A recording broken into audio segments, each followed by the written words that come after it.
Hello everyone, आज date है 12 फरवरी 2023 और द हिंदू न्यूज एनालिसिस में आपका स्वागत है। इस वीडियो में हम द हिंदू की इंपोर्टेंट न्यूज को एग्जाम के पॉइंट ऑफ व्यू से डिस्कस करेंगे। नीचे डिस्क्रिप्शन बॉक्स में Telegram channel Volcano IAS Academy का लिंक दिया हुआ है। आप Telegram channel Volcano IAS Academy के साथ में जुड़ सकते हैं।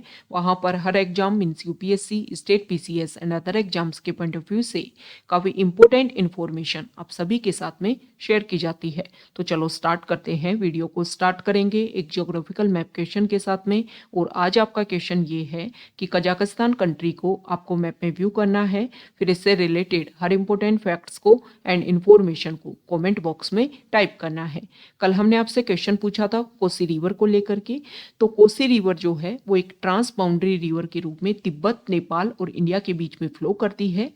कोसी रिवर को सोरो ऑफ बिहार के नाम से जानते हैं क्योंकि एनुअली बेसिस पर जो कोसी रिवर है इसमें फ्लड जैसी सिचुएशन क्रिएट होती हैं, जिसकी वजह से यहाँ पर एग्रीकल्चर लैंड जो है वो काफ़ी ज़्यादा इफेक्ट होता है और रूरल इकोनॉमी जो है उसमें भी डिक्रीज देखने को मिलता है।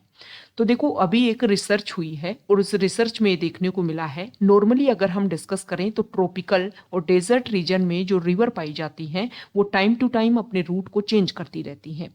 लेकिन अभी 1973 से 2020 के बीच में जो सैटेलाइट इमेजेज को व्यू किया गया और उसमें देखने को मिला कि 113 एवल्सन के जो केसेज हैं वो देखने को मिले हैं और उनमें से एक है कोसी रिवर।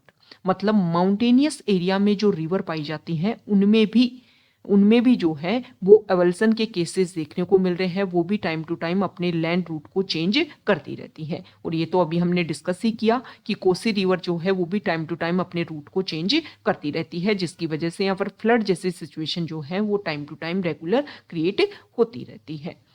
तो ये क्यों न्यूज में बना हुआ था कोसी रिवर, इसके बारे में हमने डिस्कस किया, इसकी लोकेशन को हमने डिस्कस किया।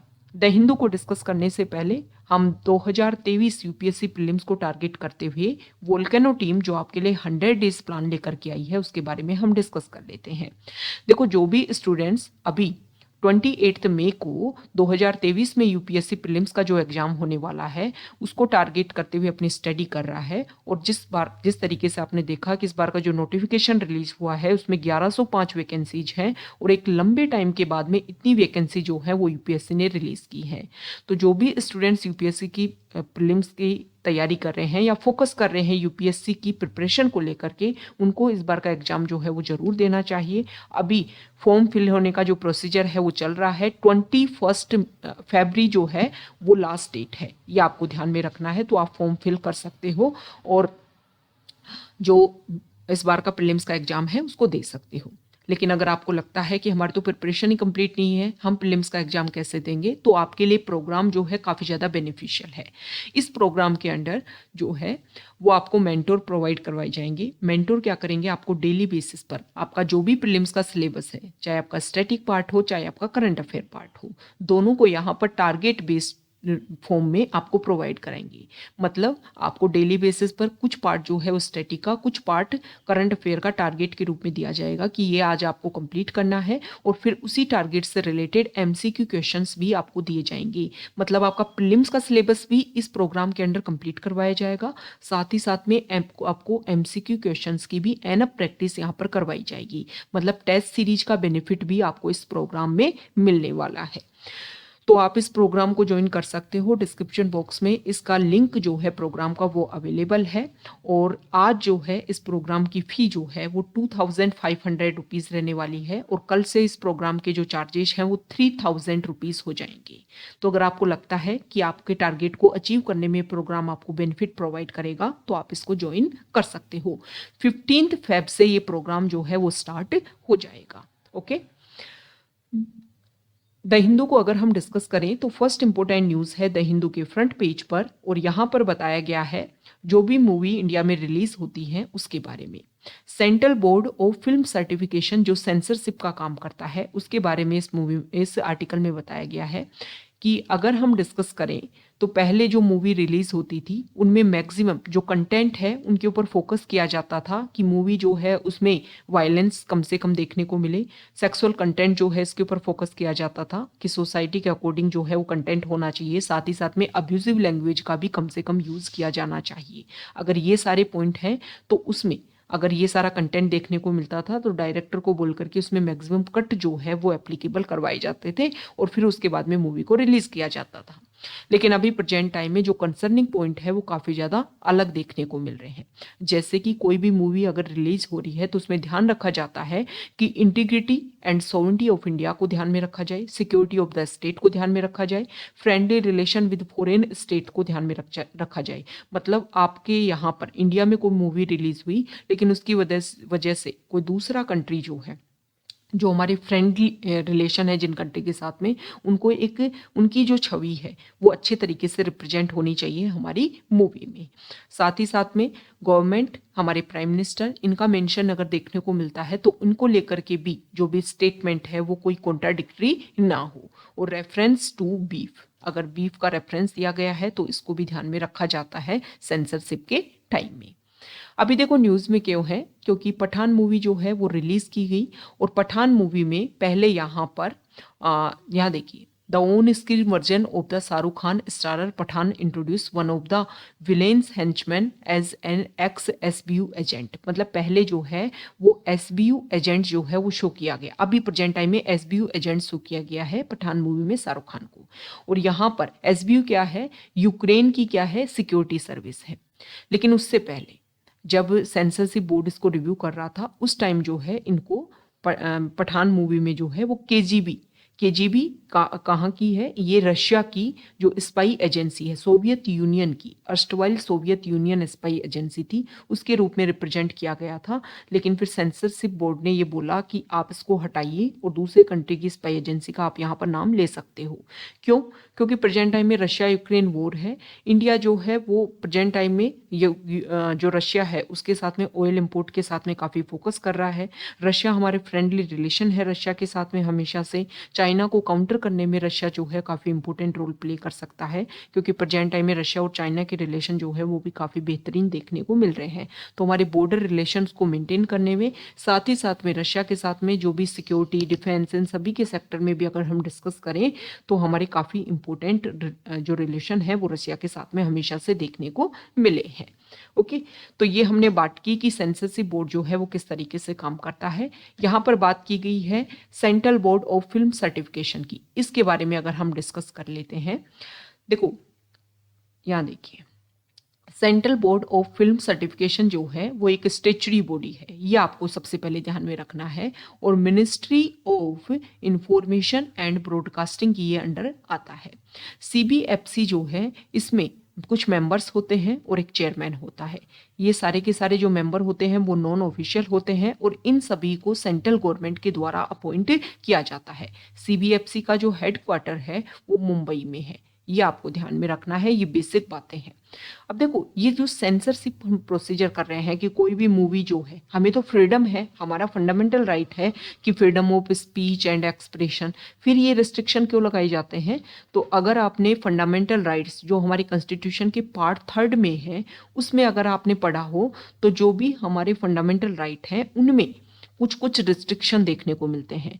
और आर्टिकल 19 जो है उसमें काफ़ी ज़्यादा रिस्ट्रिक्शन आपको देखने को मिलेंगे अगर आपने कोई भी स्पीच जो है, okay, freedom of speech and expression जो है वो आपको राइट तो है लेकिन इसके ऊपर रिस्ट्रिक्शन लगाया जाता है। अगर कंट्री की सोवरेंटी जो है, स्टेट की सोवरेंटी, इंटीग्रिटी इफेक्ट हो रही है, पब्लिक ऑर्डर को मेंटेन करना है, साथ ही साथ में और अगर हम डिस्कस करें और कंटेम्प्ट ऑफ कोर्ट को अगर उसका कुछ वायलेशन देखने को मिल रहा है तो जो है freedom of speech and expression पे रिस्ट्रिक्शन लगाए जा सकते हैं। फॉरेन स्टेट के साथ में हमारी फ्रेंडली रिलेशन है, सिक्योरिटी ऑफ द स्टेट अगर इफेक्ट हो रही है तो इन सभी के बेसिस पे जो है वो रिस्ट्रिक्शन लगाए जा सकते हैं। तो यहाँ से ये जो सेंसरशिप का जो प्रोसीजर है वो देखने को मिलता है। और 1952 में एक सिनेमेटोग्राफ एक्ट जो है वो लाया गया था, उसमें भी सेम प्रोविजन रखे गए हैं जो आर्टिकल 19 सब क्लोज 2 में रखे गए हैं कि मतलब फ्रीडम तो है लेकिन अगर ये सारी चीजें इफेक्ट होती हैं तो आपके ऊपर रिस्ट्रिक्शन लगाए जा सकते हैं। ओके, तो यहां पर देखो एक इंपॉर्टेंट बात और बताई गई है कि अगर मूवी को लेकर कोई इशू है तो पहले ट्राइब्यूनल था, फिल्म सर्टिफिकेशन अपीलेट ट्राइब्यूनल, इसको 2021 में अबोलिश कर दिया गया। अभी प्रेजेंट टाइम में अगर कोई मूवी को कोई इश्यू है तो उसको अगर यहाँ पर अपील करनी है तो हाई कोर्ट में वो अपील कर सकते हैं। अब यहाँ पर ट्राइब्यूनल जो वर्ड है वो न्यूज़ में रहा है। देखो हमारा जो कॉन्स्टिट्यूशन है उसका पार्ट यहाँ देखिए पार्ट 14 जो है, पार्ट 14A जो है, ओके, उसमें जो है वो ट्राइब्यूनल की बात की गई है। वो ट्राइब्यूनल जो है वो आर्टिकल, कॉन्स्टिट्यूशन का आर्टिकल 323A और 323B जो है वो ट्राइब्यूनल को रिप्रेजेंट करते हैं। अब देखो ओरिजिनल पार्ट जो है, ओरिजिनल कॉन्स्टिट्यूशन जो था, मतलब स्टार्टिंग में जो कॉन्स्टिट्यूशन था उसमें ट्राइब्यूनल जो है उसको इंक्लूड नहीं किया गया था, बाद में इंक्लूड किया गया है। तो आप कमेंट बॉक्स में बताओगे कि कौन से कॉन्स्टिट्यूशनल अमेंडमेंट एक्ट के थ्रू जो है वो ट्राइब्यूनल को कॉन्स्टिट्यूशन में इंसर्ट किया गया था।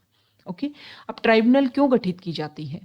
देखो नॉर्मली हमारे यहाँ पर जुडिशरी है, सेंट्रल लेवल पर नहीं, सॉरी, एक तरीके से हायरार्की देखने को मिलती है, supreme court, high court and subordinate courts जो है, तो ये केसेस को सुनते हैं। लेकिन जो जुडिशरी है इसमें ऐसा नहीं है कि कोई एक्सपर्ट देखने को मिले। मान लो कि किसी इकोनॉमी को लेकर के कोई इशू आ गया, अब जजेस जो है वो, हर कोई जज जो है वो इकोनॉमी में एक्सपर्ट नहीं होता, तो इस तरीके से ऐसे केसेस जो हैं वो पेंडिंग देखने को मिलते थे काफ़ी लंबे टाइम तक।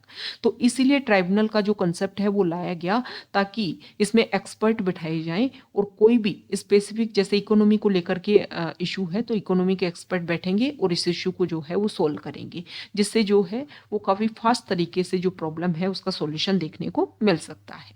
ओके, तो ये बेसिक बातें हमने डिस्कस की।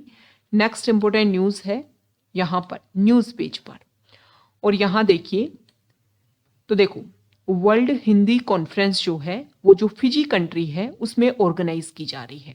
और ओके, और यहाँ पर अगर हम डिस्कस करें तो ये 12th नंबर का वर्ल्ड हिंदी कॉन्फ्रेंस है।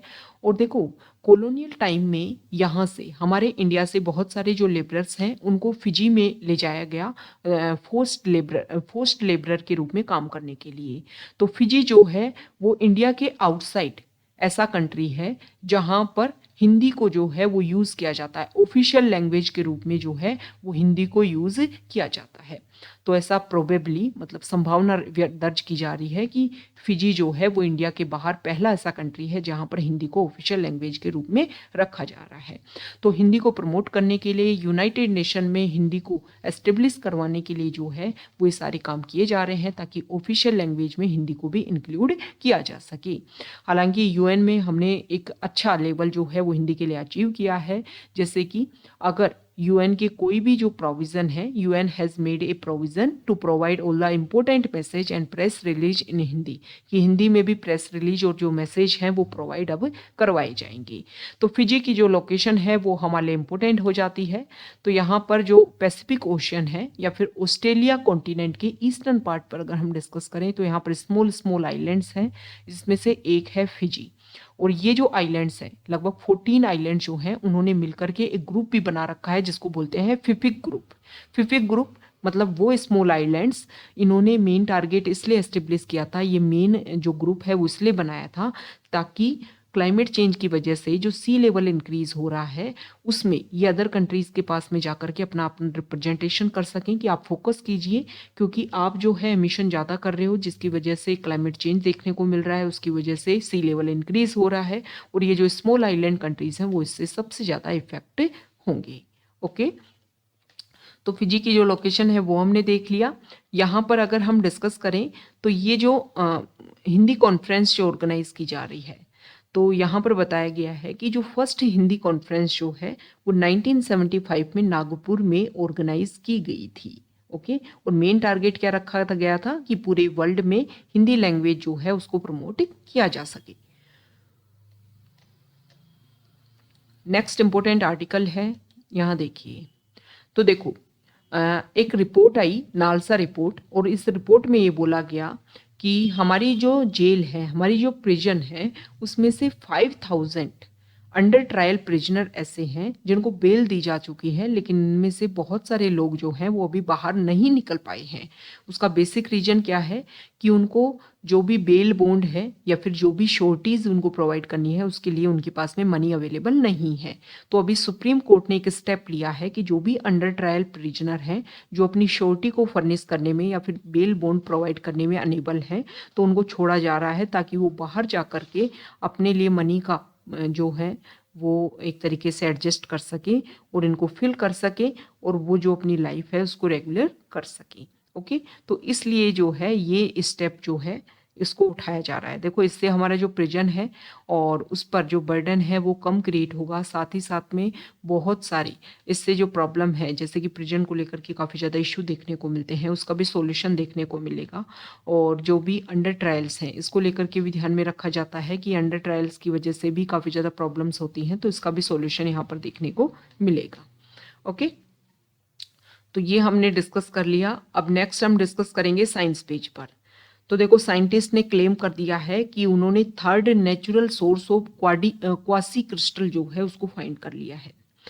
तो यहाँ पर अगर हम बात करें कि क्वासी क्रिस्टल होता क्या है, तो एक क्रिस्टल जो होता है उसमें एटम जो है वो एक तरीके से इस पैटर्न में जड़े हुए होते हैं, पीरियोडिकली अपने आप को रिपीट करते हैं। ओके, मतलब पीरियोडिकली एक टाइम के बाद में खुद को एक तरीके से जो एटम्स हैं वो इस तरीके से अपने आप को एस्टेब्लिश करते हैं कि पीरियोडिकली अपने आप को रिप्रेजेंट करते हैं। लेकिन क्वासी क्रिस्टल क्या होता है, इसमें एटम जो हैं वो अरेंज होते हैं in a pattern that repeats itself at irregular interval. Regular मतलब जैसे कि आप मानिए कि आप इस तरीके से मान सकते हो कि इस तरीके का रिप्रेजेंटेशन जैसे कि 1 2 3 और इसके बाद में जो प्रोसीजर यहाँ था वो यहाँ पर फिर से रिपीट हो, फिर 1 2 3 और इसके बाद में ये सेम प्रोसीजर जो है रिपीट हो।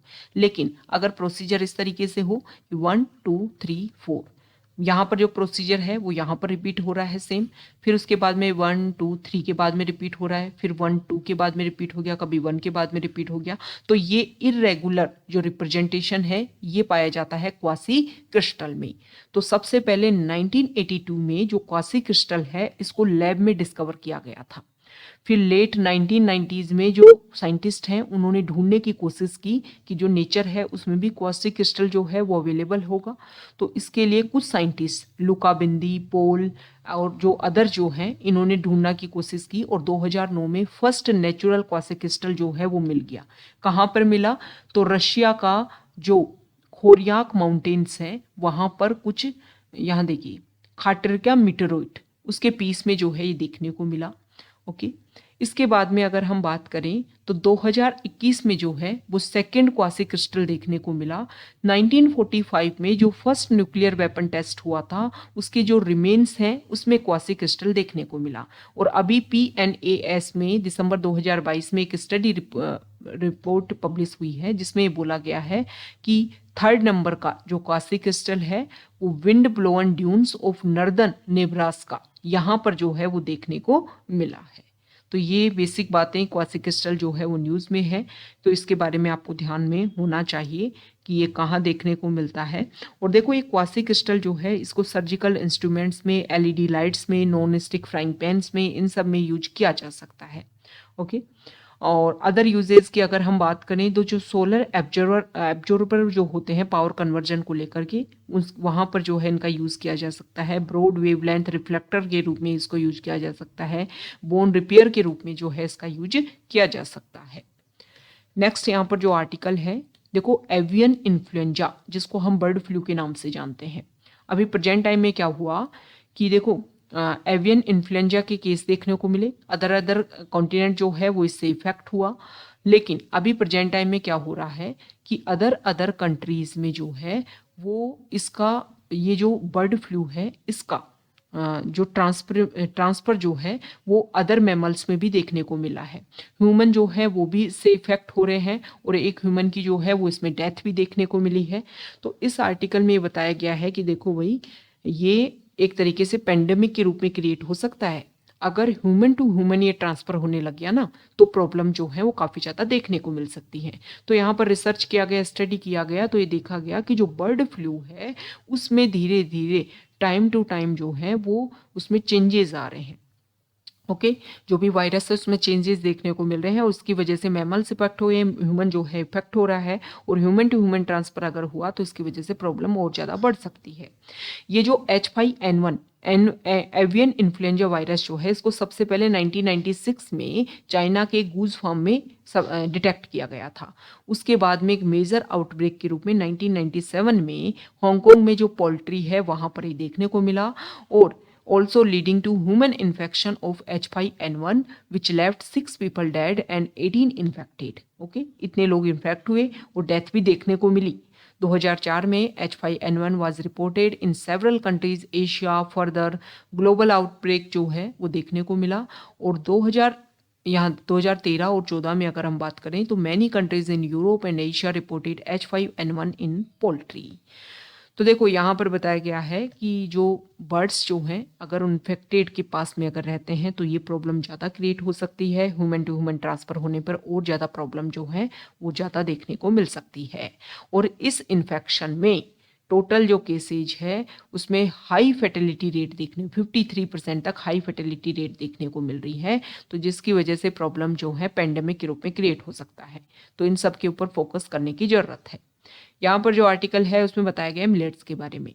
तो इसमें देखो बताया गया है कि 2022 में साइंस न्यूज में एना गिब्स जो है वो एक बात लिखते हैं कि कोई बात नहीं आप किस तरीके से क्या यूज़ कर रहे हो, लेकिन क्लाइमेट चेंज जो है वो हमारा फ्यूचर में जो खाने का तरीका है उसको चेंज कर देगा। अभी प्रेजेंट टाइम में हम राइस व्हीट ज़्यादा यूज़ करते हैं। ओके लेकिन अभी क्लाइमेट चेंज हो रहा है, जो एरिड क्लाइमेटिक कंडीशन है वो क्रिएट हो रही हैं, डेजर्ट रीजन धीरे धीरे इंक्रीज हो रहा है और इसकी वजह से आप राइस और व्हीट को जो है वो ज़्यादा नहीं उगा पाओगे। तो किसको उगा पाओगे आप? मिलेट को उगा पाओगे, मतलब ज्वार रागी और पर्ल मिलेट जो है उसको आप उगा पाओगे। तो इसीलिए 2023 में यूएन ने डिक्लेयर कर दिया है international year of millets. India जो है काफ़ी ज़्यादा फोकस कर रहा है। अभी प्रेजेंट टाइम में अगर हम डिस्कस करें तो इंडिया जो है पूरे वर्ल्ड में सबसे नंबर 1 जो है रोल प्ले करता है मिलेट्स के प्रोड्यूसिंग को लेकर के। उसके बाद में चाइना और उसके बाद में नाइजर। तो देखो 10,000 साल पहले से अगर हम बात करें तो एशिया और अफ्रीका जो है वहां पर स्टेपल फूड के रूप में मिलेट्स को यूज किया जाता था, लेकिन धीरे धीरे कंडीशन चेंज हुई और अदर जो फूड है उनका भी यूज किया जाने लगा। तो इस आर्टिकल में मिलेट्स के जो क्या क्या इंपोर्टेंट्स हैं, देखो मिलेट्स जो है वो काफ़ी ज़्यादा न्यूट्री सीरियल्स के रूप में भी इसको बोला जाता है, क्योंकि मिलेट्स जो है protein, dietary fibre, vitamin B, बहुत सारे मेटल आयंस जो है वो इसमें पाए जाते हैं। जैसे ये जो आयन जो है ना मेटल आयंस, राइस में अगर आप डिस्कस करोगे तो वहाँ पर इन आयंस की जो है वो लैक देखने को मिलती है। तो अगर हम मिलेट्स का कंजम्पशन करते हैं, एक तो हमारे इंडिया में जिस तरीके की क्लाइमेटिक कंडीशन है तो मिलेट्स को हम ज़्यादा उगा सकते हैं। वाटर की अवेलेबिलिटी कम है तो उस टाइम में भी हम इसके ऊपर फोकस कर सकते हैं। और क्लाइमेट चेंज हो रहा है तो रेनी सीजन जो है वो कम अवेलेबल होगा, तो उस टाइम में भी आप मिलेट्स को उगा सकते हैं। तो क्लाइमेट्स के अकॉर्डिंग है, न्यूट्रिशन के बेसिस पर देखें तो काफ़ी ज़्यादा रिच है, तो इसका यूज किया जाना चाहिए। तो यहाँ पर बोला गया है कि देखो MS स्वामीनाथन रिसर्च फाउंडेशन की, यहाँ देखिए professor Mathura Swaminathan of the Indian statistical institute and the chairperson of the MS Swaminathan research foundation, उन्होंने अपने आर्टिकल में 31 जनवरी को जो अपना आर्टिकल लिखा उसमें बताया कि अभी हम क्या करते हैं PDS सिस्टम के थ्रू या फिर मिड डे मील स्कीम के थ्रू जो है वो हम अदर प्रोवाइड करते हैं फूड के रूप में। हम जो है इनको क्या करें, रिप्लेस करें। जैसे PDS सिस्टम में राइस और व्हीट प्रोवाइड कराया जाता है तो उसमें 20% मिलेट्स का इंक्लूजन होना चाहिए। हम मिड डे मील स्कीम में भी इसका इंक्लूजन कर सकते हैं, जिससे जो गवर्नमेंट है इसको ज़्यादा खरीदेगी तो फार्मर्स जो है उसको भी बेनिफिट मिलेगा और जो न्यूट्रिशन लेवल पर जो इशू है उसको भी इसका बेनिफिट देखने को मिलेगा। नेक्स्ट इंपॉर्टेंट आर्टिकल है FAQ पेज पर। 2 आर्टिकल हम डिस्कस करेंगे। यहाँ पर जो फर्स्ट आर्टिकल है तो देखो यहाँ देखो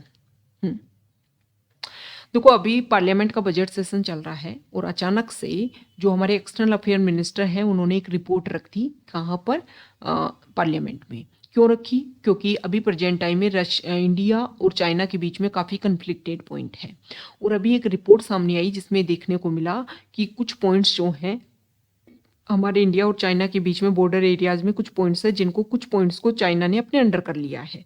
ओके, तो इसको लेकर के अपोजिशन पार्टी जो है वो बार बार क्वेश्चन कर रही थी, तो इसी के बेसिस पर यहाँ पर ये रिपोर्ट रखी गई है गवर्नमेंट के द्वारा कि हम हमारे बॉर्डर एरियाज में स्पेसिफिक चाइना, हमारे जो भी रीजनल एरिया में फ्रेंडली कंट्रीज हैं नेपाल, भूटान, बांग्लादेश, श्रीलंका, वहाँ पर जो है वो हम कनेक्टिविटी प्रोवाइड कर रहे हैं। हमारे इंडिया का जो बॉर्डर एरिया है जिसमें अरुणाचल प्रदेश, सिक्किम, लद्दाख, हिमाचल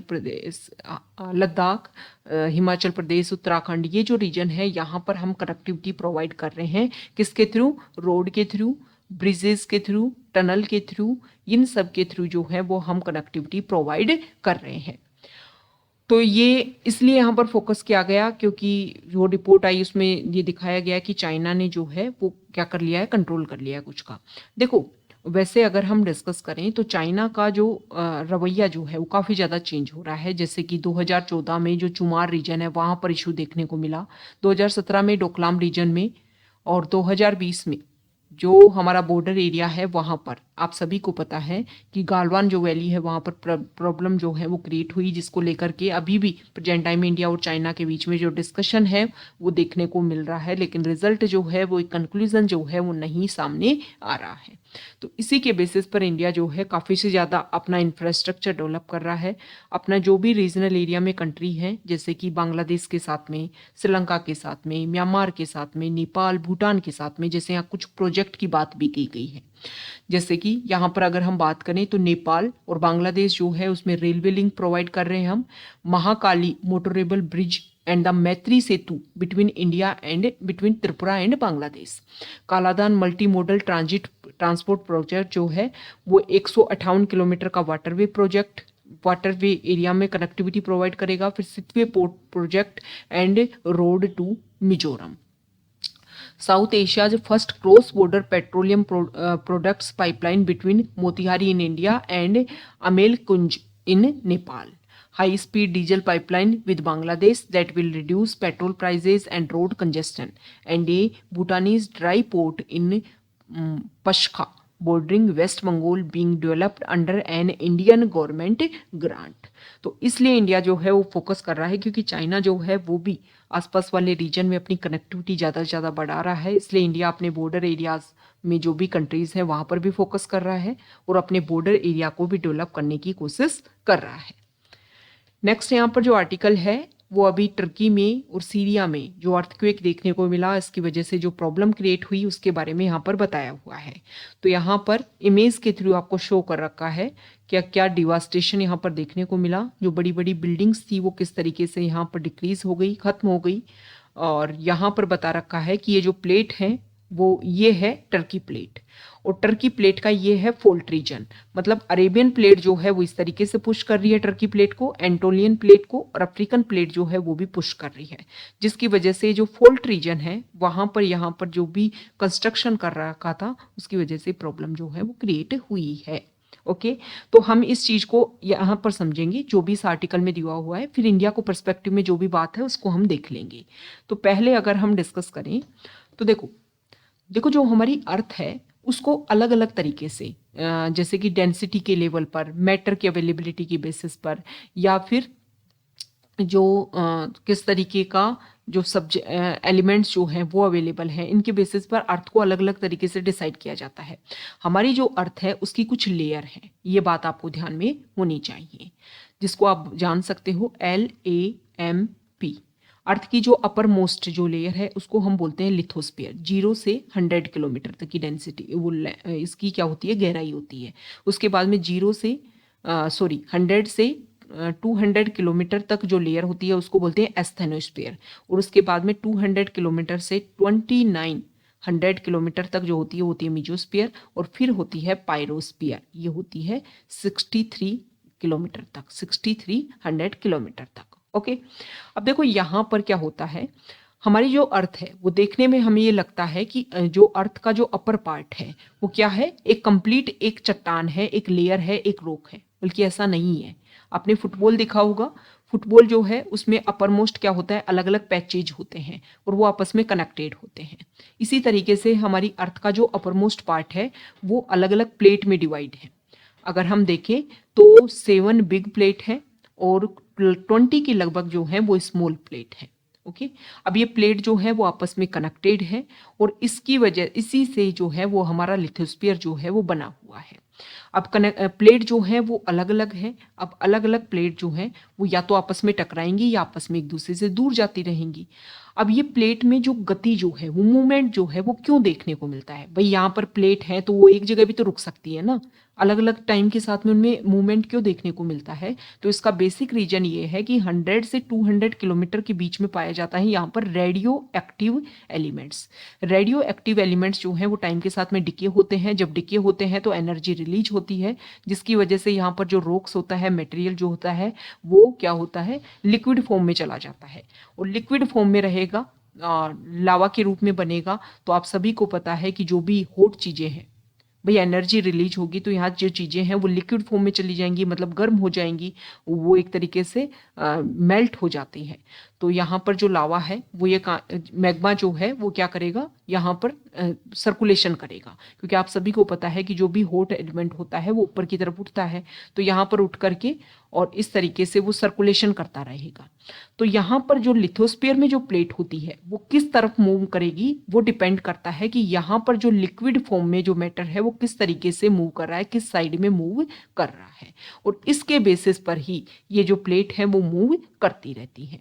अब यहाँ पर मूव प्लेट जो है वो मूव करती हैं, जिसकी वजह से 3 तरीके की प्लेट बाउंड्रीज बनती है। एक होती है प्लेट बाउंड्रीज जिसको बोलते हैं यहाँ देखें कन्वर्जिंग प्लेट बाउंड्रीज, मतलब दो प्लेट जो हैं वो एक दूसरे की तरफ आए और आपस में आकर के मिले, आपस में मतलब उनमें टकराव हो। दूसरे को बोलते हैं डाइवर्जिंग प्लेट बाउंड्रीज, इसमें जो दो प्लेट जो हैं वो एक दूसरे से दूर जाती हैं।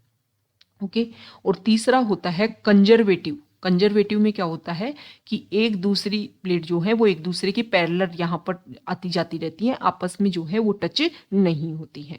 तो देखो आपको ध्यान में ये रखना है कि चाहे तीनों जो प्रोसीजर हों, चाहे प्लेट एक दूसरे से आकर के टकराएं, चाहे एक दूसरे से जुड़ जाएं या एक दूसरे के पैरेलल में चलें, तीनों में जो है वो अर्थक्वेक की कंडीशन आएगी। क्योंकि देखो मूवमेंट देखने को मिलेगा, आप ये मानिए कि अर्थ का इतना बड़ा पार्ट जो है वो मूव कर रहा है, इसकी वजह से अर्थक्वेक जो है, क्योंकि अर्थ के ऊपर जो है अपर मोस्ट पार्ट पर जो भी कंस्ट्रक्शन है उसमें जो है वो मूवमेंट देखने को मिलेगा और उसकी वजह से अर्थक्वेक क्रिएट हो जाता है।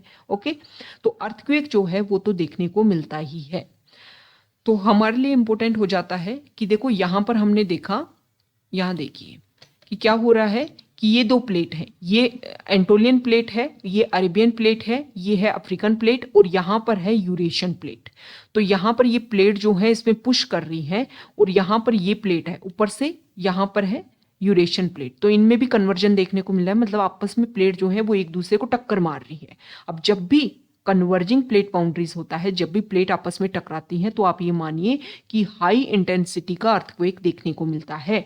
और यहाँ पर फॉल्ट रीजन में कंस्ट्रक्शन कर रखा है, यहाँ पर प्लेट जो है वो आपस में टकरा रही हैं, तो प्रॉब्लम जो है वो और ज़्यादा बढ़ जाती है। तो देखो यहाँ पर ये बात बताई हुई है जिसकी वजह से टर्की में प्रॉब्लम जो है वो क्रिएट हुई है। अब यहाँ पर बात की गई है इंडिया की। तो इंडिया के बारे में अगर हम डिस्कस करें तो इंडिया को भी ब्यूरो ऑफ इंडियन स्टैंडर्ड जो है उन्होंने इंडिया को 5 जोन में बांटा था, सीस्मिक जोन में। फिर बाद में जो है वो पहला और सेकंड पार्ट, जो फर्स्ट और सेकंड पार्ट है, उसको आपस में मर्ज कर दिया और इस तरीके से इंडिया जो है वो डिवाइडेड है। तो यहाँ पर ये जो रेड रीजन आपको दिख रहा है, नॉर्थ ईस्ट वाला पार्ट, ये हिमालयन रीजन, और यहाँ पर ये गुजरात वाला पार्ट जो है, यहाँ पर कच्छ वाला पार्ट जो है, यहाँ पर अगर हम डिस्कस करें तो काफ़ी ज़्यादा प्रॉब्लम जो है वो इंक्रीज हो जाती है। ओके, मतलब यहाँ पर हाई इंटेंसिटी के क्या देखने को मिलते हैं, अर्थक्वेक देखने को मिल सकते हैं टाइम टू टाइम। उसके बाद में ये सेकंड जोन जो है ये काफ़ी कम रिस्क वाला जोन है। थर्ड जोन जो है येलो रीजन में वो मॉडरेट रिस्क वाला जोन है। और फोर्थ रीजन जो है यहाँ पर अगर हम डिस्कस करें, ये जो रीजन है मतलब हमारा जो हिमालयन रीजन है वो भी हाई रिस्क जोन है। तो इंडिया को क्या करना चाहिए, देखो यहाँ पर इस आर्टिकल में एग्जाम्पल दे रखे हैं 2, एक तो जापान का और एक दे रखा है चिली का। चिली कहाँ है, साउथ अमेरिका कॉन्टिनेंट के वेस्टर्न पार्ट पर, और जापान कहाँ है, एशिया कॉन्टिनेंट के ईस्टर्न पार्ट पर। तो यहाँ पर ये बता रखा है कि देखो जापान में हाई इंटेंसिटी के क्या देखने को मिलते हैं, हमेशा अर्थक्वेक देखने को मिलते हैं, और जो जापान में भी और चिली में भी। लेकिन चिली और जापान में अर्थक्वेक हाई इंटेंसिटी के देखने को मिलते हैं और उसकी वजह से फिर सुनामी भी क्रिएट हो जाती है। लेकिन 2011 में जापान इफेक्ट हुआ, फुकुशिमा वहाँ पर जो न्यूक्लियर वेक्टर है वो इफेक्ट हुआ, लेकिन वहाँ पर जो कंस्ट्रक्शन एक्टिविटी जो है ना, मतलब बिल्डिंग जो है वो डिवास्ट नहीं हुई। इसका बेसिक रीजन क्या है कि देखो, अर्थक्वेक वाले रीजन में जो भी आपके घर बनाने, आपको बिल्डिंग बनानी है, उसको लेकर के कुछ मेजर्स जो हैं वो डिसाइड किए जाते हैं। तो हमारे इंडिया में भी जो भी सिस्मिक जोन एक्टिव है, जैसे कि हिमालयन रीजन काफ़ी ज़्यादा इफेक्टेड रीजन है, तो वहाँ पर हमें क्या करना चाहिए, जो भी हम बिल्डिंग का कंस्ट्रक्शन करें, जो भी हमारे मेजर्स हमने बताए हुए हैं, बहुत सारे जो इम्पोर्टेंट डायरेक्शन गाइडलाइन जो हमने दी हुई है, उसी के अकॉर्डिंग घरों का कंस्ट्रक्शन जो है वहाँ पर होना चाहिए, ताकि अगर इशू क्रिएट होता है, अर्थक्वेक हाई इंटेंसिटी का आता है, तो इफेक्ट जो है वो कम से कम देखने को मिले। ओके, तो यहाँ पर बताया गया है कि 1993 में जो लातूर अर्थक्वेक आया था उसमें 6 मैग्नीट्यूड का ये था, लेकिन काफ़ी ज़्यादा डैमेज देखने को मिला, क्योंकि वहाँ पर जो घर बनाए हुए थे ना, वो डायरेक्शंस को फॉलो किए हुए नहीं थे। तो इस तरीके की प्रॉब्लम अगर इशू देखने को मिले हिमालयन रीजन में, तो प्रॉब्लम क्रिएट ना हो, इसलिए हमें फोकस करना चाहिए इन सभी डायरेक्शन के ऊपर, और अच्छे से एप्लीकेबल भी होना चाहिए, एडमिनिस्ट्रेशन भी इस बात के ऊपर फोकस करे। तो ये हमने डिस्कस कर लिया है आज का द हिंदू न्यूज़पेपर। अगर आप यहाँ तक आए हैं, वीडियो आपको अच्छा लगा है, तो प्लीज़ वीडियो को लाइक कीजिए, शेयर कीजिए और चैनल को सब्सक्राइब कीजिए। Okay, thank you.